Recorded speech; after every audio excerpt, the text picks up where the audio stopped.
Taking care of widows is not the issue in our culture, in our day, that it was in the Apostle Paul's day and with Timothy there in Ephesus.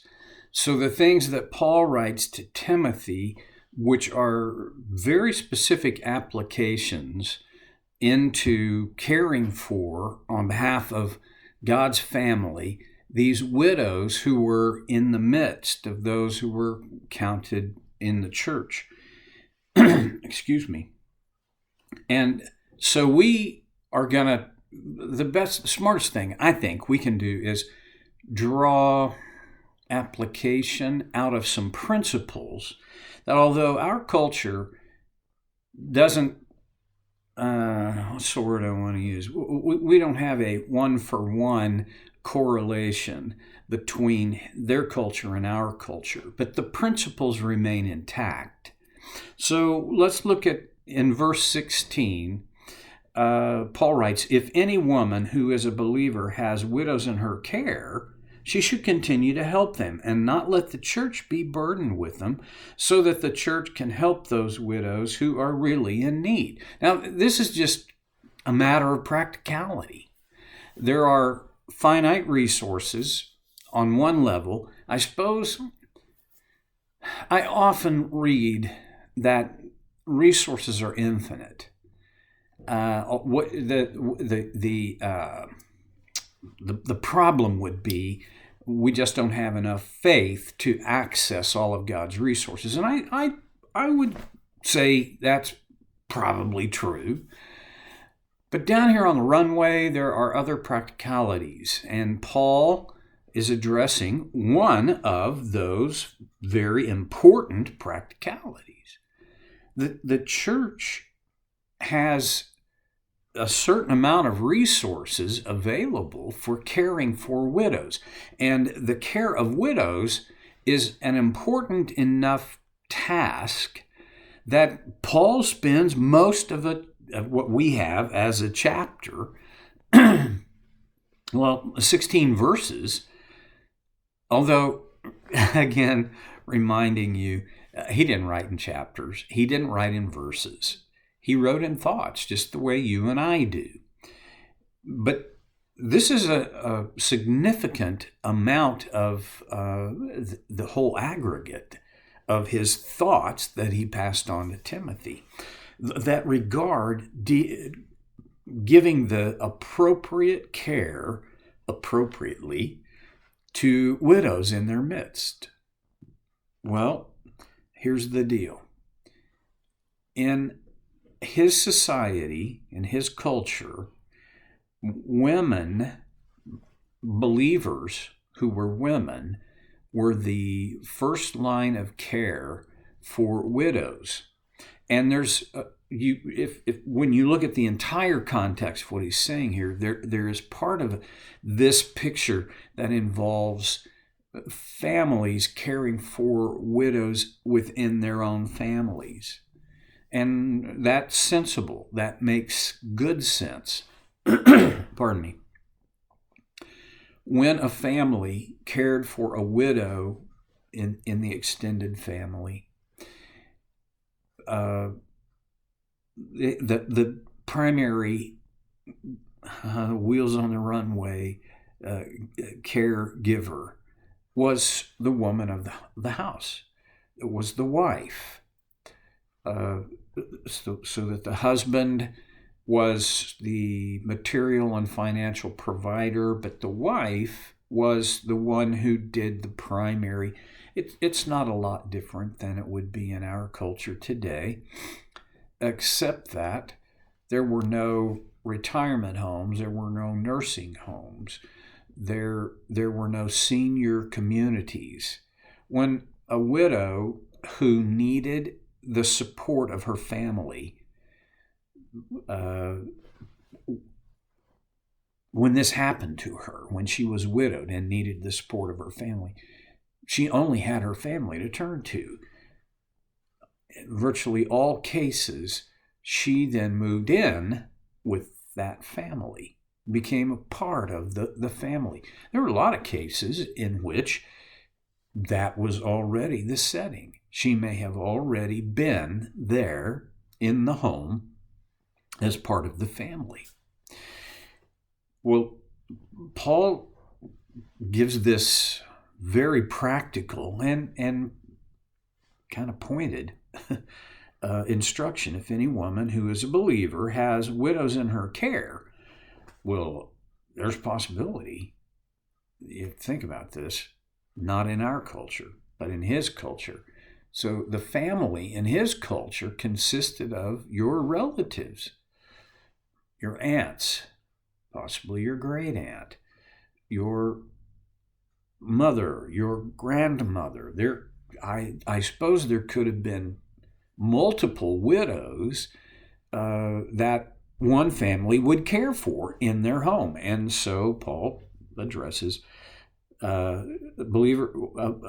woman who is a believer has widows in her care. She should continue to help them and not let the church be burdened with them. Wow, that's kind of to be burdened. The church is burdened with these widows. Think about it. If you're going to care for the widow well, you'll have to spend resources. And this is not an evil thing, but anytime resources go one place, they can't go another, right? You can only spend money once. So in the sense that it's a financial burden, it's a resource burden for the church that can be lifted by these Christian families caring for widows, so that the church can help those widows who are really in need. If you can meet the need of the widows in your family, do so, because that frees up the church to expend resources to care for widows who have no one. So what's the principle? The principle is a little bit of, I think, John Wesley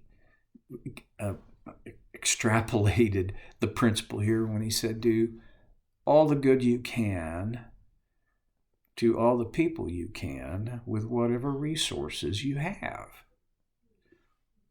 Well, that's essentially what Paul is saying. I don't think in our culture we have to make a big deal of this in terms of application, but I will say at the core of this is unselfish generosity. If the church could be marked by unselfish generosity, at least two things would happen. One is that the needs of people within the church would be met appropriately and in a timely fashion. And the second thing is, we would be developing a reputation in the world as lovers of people who care for people. People matter to us. And we get to flesh out the principle that we love God and we love people through this unselfish generosity. But it doesn't start on a church level. It starts on an individual level. And so the challenge I draw from this seems a little bit far afield from what Paul wrote, but I think it's at the core. The question for application becomes, how do you feel? What are you thinking about your own unselfish generosity? As I'm recording this, we're in the Christmas season. Being generous in a year where, boy, it feels like, it looks like, I don't want to make a political statement, but in my world, where I live, the economy is not being very friendly. I don't have as many resources. So being unselfishly generous it requires out of me some thought and care. Well, so there you go. First application, unselfish generosity. It's not going to get you into heaven. It's not about that. But it is about a life that is fulfilling, a life that is within God's design. He goes on now in verse 17, and the subject changes. The elders who direct the affairs of the church well are worthy of double honor, especially those whose work is preaching and teaching. He goes on. For Scripture says, do not muzzle an ox while it is treading out the grain, and the worker deserves his wages. So we're talking about, when Paul talks about double honor, I'm going to give you my, what I think is a reliable biblical interpretation of it, and I'm going to speak from my own experience. An elder who directs the affairs of the church well is worthy of double honor. The first honor is he is respected because of how he directs and manages the affairs of this family. You've heard me go on and on about my view that the church is God's family, and it works best when it relates to itself the way a healthy family does. And a healthy family relates to itself through wise management, stewardship, and direction regarding the needs of the family. And that's what Paul's pointing out here. The elders, the older brothers, the older siblings who direct the affairs of the church well are worthy of double honor. The first honor is they are respected because of the fact that they are caring for the needs of the church, this family. They are unselfishly generous toward this family. Some of the decisions they make for the well-being and welfare of this family are not so much positive for themselves. It may cost them more than most of the other members of the family. But they do this out of love for Christ and God and love for the family. So that's the first honor. What's the second honor? I believe the second honor is that they derive income so that their primary life's occupation would be possible for that to be caring for the church. In our world, elders are all volunteers, generally, in most churches that I know of, are all volunteers who they don't receive any income for their oversight and care for the family. We pay our preachers, our ministers, our pastors. And I think about the development of the church. In Paul's day, you didn't have this big sprawling staff.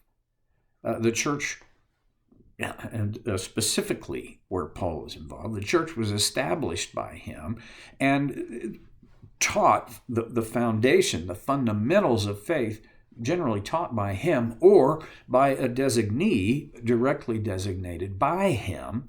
When Titus, when Paul wrote to Titus, he said, I left you there in Crete to appoint elders.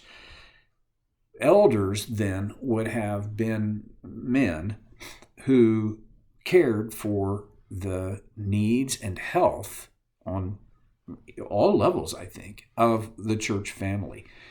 And Paul says, listen, if they do that well, there ought to be income for them in that. Now, when we get together next time, I'm going to give you some of my thoughts from my own experience about this idea of double honor within the church. I'm going to quit for today, and I'll see you next time on Soul Care with Stevie Boy.